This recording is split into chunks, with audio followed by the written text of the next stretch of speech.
தானே புயலால் சீர்குலைந்த பன்ருட்டியில் ஆண்டுகள் பலவற்றிற்கு பின்னர் மீண்டும் பலாப்பழ சீசன் களை கட்டியுள்ளது. பலாப்பழம் வெளி மாநிலங்களுக்கு அதிக அளவில் விற்பனை செய்யப்பட்டு வருவதால் விவசாயிகள் மகிழ்ச்சி அடைந்துள்ளனர்.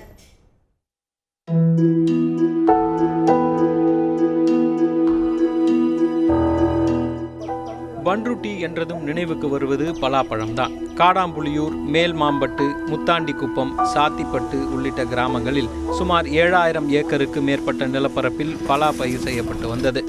பலா மூலம் நல்ல வருமானம் பெற்று வந்த அப்பகுதி விவசாயிகளுக்கு பேரிடியாக வந்தது தானே புயல்.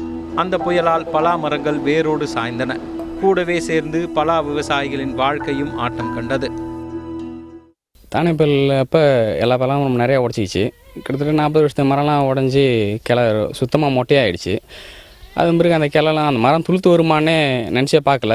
ஆனால் அதுக்கு பிறகு ஒரு வருஷம் கழித்து தண்ணி போர் செய்ததுனால துளுத்து வந்தது. துளுத்து வந்த பிறகு மொதல் வருஷம் காயே இல்லை.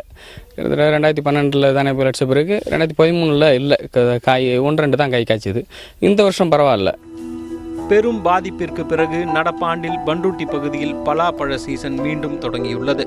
பலாப்பழ சீசன் தொடங்கியதை அடுத்து விவசாயிகள் அறுவடை பணியில் ஈடுபட்டுள்ளனர். பலாப்பழங்களை ஏற்றுமதி செய்யும் பணியும் தீவிரமாக நடைபெற்று வருகிறது. மரம் வளர்ந்து நல்லா காய் கொடுக்க ஆரம்பிச்சிட்டுது. போன வருஷம் அப்படியே 1-2 இருந்தது. இந்த வருஷம் நிறையா காய்ச்சிது. மரத்துக்கு 10, 20 காய் 30 காய்ன்ற அளவுக்கு நல்லா காய்ச்சிது. அதை நான் தனித்தனியாக காய் விற்கும்போது 500 ரூபாய்க்கு விற்றுருக்கேன், 200 ரூபாய்க்கு விற்றுருக்கேன், 100க்கு வந்திருக்கேன். இப்போ மொத்த வியாபாரிகள் கையில் நான் காய் கொடுக்கும்போது 150 ரூபா ரேட்டுக்கு சராசரி கொடுக்குறேன். தானே புயலின் பாதிப்பு இன்னும் மறையாமல் உள்ளது. இதனால் பலாப்பழ விளைச்சல் முழுமையடையவில்லை. தானே புயலுக்கு முன்பு ஆண்டுதோறும் ஏப்ரல் மாதங்களில் 14,000 பலாப்பழங்கள் வரை மும்பை, புதுச்சேரி உள்ளிட்ட வெளிமாநிலங்களுக்கு ஏற்றுமதி செய்யப்பட்டன. ஆனால் இந்த எண்ணிக்கை தற்போது 4,000ஆக குறைந்துள்ளது. 2012, 2013க்கு பிற்பாடு இந்த மரங்கள்லாம் தன்னுடைய தழையை நல்லா வளர்த்துட்ட பிற்பாடு நல்ல ஒரு மகசூல் இப்போ கொடுத்துருக்கு.